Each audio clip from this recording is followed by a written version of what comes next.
আজকে আমি দেখাবো কিভাবে ছটপট রাঁধুনির কাচ্চি বিরিয়ানি মশলা দিয়ে বাসায় খুব সুন্দর, খুবই মজার কাচ্চি বিরিয়ানি রান্না করা যায়।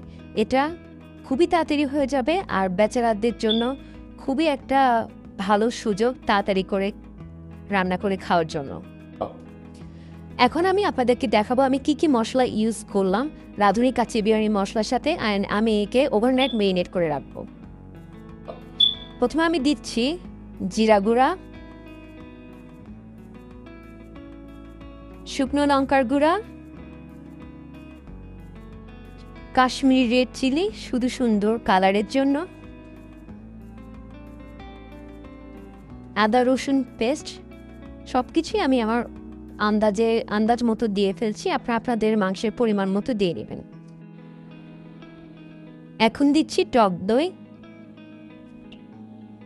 আমি এখানে 3 টেবিল চামচের মতো টক দই দিলাম। এখন দিচ্ছি রাঁধুনির কাচ্চি বিরিয়ানি মশলা, গরম মশলা, এখন দিচ্ছি স্বাদমতো লবণ। এখন এই সবগুলো উপকরণকে খুব ভালো মতো ম্যারিনেট করে রাখবো আমি। ও হ্যাঁ, আমি একটু তেলও অ্যাড করে নিচ্ছি। এটাকে ভালো মতো মেখে আমি ওভারনাইট এখন ম্যারিনেট করে রেখে দিব। আমি এখানে বিরিয়ানির জন্য আলুগুলো ভেজে নিচ্ছি। আমি অল্প হলুদ আর লবণ দিয়ে আলুগুলো ভাজবো, আর একদম কড়া ভাজবো না, হালকা ভাজবো, হালকা ব্রাউন হওয়া পর্যন্ত। যেহেতু আমি কোনো ফুড কালার ইউজ করবো না, এই জন্য আমি হালকা হলুদ দিয়েছি। এখন আমি বিরিয়ানির চালগুলোকে হাফ ডান করব। এজন্য আমি একটা পাত্রে গরম পানি নিয়েছি, এটা একটু বয়েল হওয়া শুরু হয়েছে। এখন আমি এতে তেজপাতা, তারপর গোটা মশলা, এলাচি, দারুচিনি, শাহি জিরা, গোলমরিচ আর লবঙ্গ দিয়ে দিলাম। চালগুলো দেওয়া হয়ে গেছে। আমি এখন এটাকে হাফ ডাউন হওয়া পর্যন্ত ওয়েট করব। দেখে মনে হচ্ছে চাল হাফ সিদ্ধ হয়ে গেছে। এখন আমি এই চালগুলোকে আলাদা পাত্রে উঠিয়ে রাখবো। এখন আমি মাংসগুলো দিয়ে দিচ্ছি পাত্রে, যেটা কাল রাতে ম্যারিনেট করে রেখেছিলাম। এই মাংসগুলো আমি কাল রাতে ম্যারিনেট করে রেখেছিলাম। এখন আমি অল্প পেঁয়াজ বেরেস্তা দিয়ে দিচ্ছি একটু উপর দিয়ে। এরপর আমি আমার হালকা ভেজে রাখা আলুগুলো দিয়ে দিচ্ছি।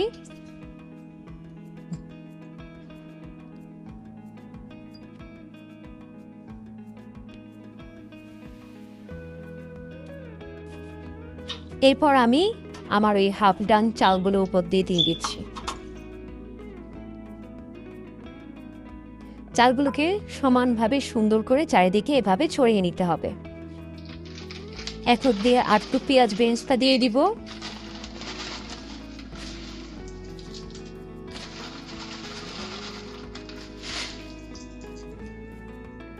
এখন এর উপর দিয়ে এভাবে কিছু কাঁচামরিচ গোটা দিয়ে দিব, ভাঙা যাবে না, তাহলে অনেক ঝাল হয়ে যাবে। এরপর উপর দিয়ে কিছু ধনেপাতা দিয়ে দিব।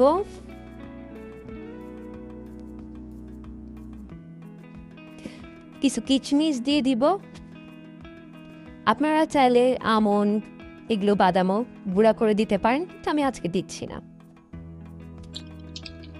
হালকা উপর দিয়ে জাস্ট কাচ্চি বিরিয়ানির মশলা একটু দিয়ে দিব।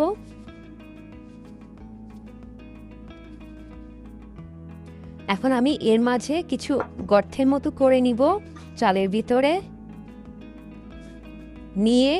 আমি এখানে দুধ আর ঘি একটু গুলিয়ে রেখেছিলাম, সেটা দিয়ে দিব।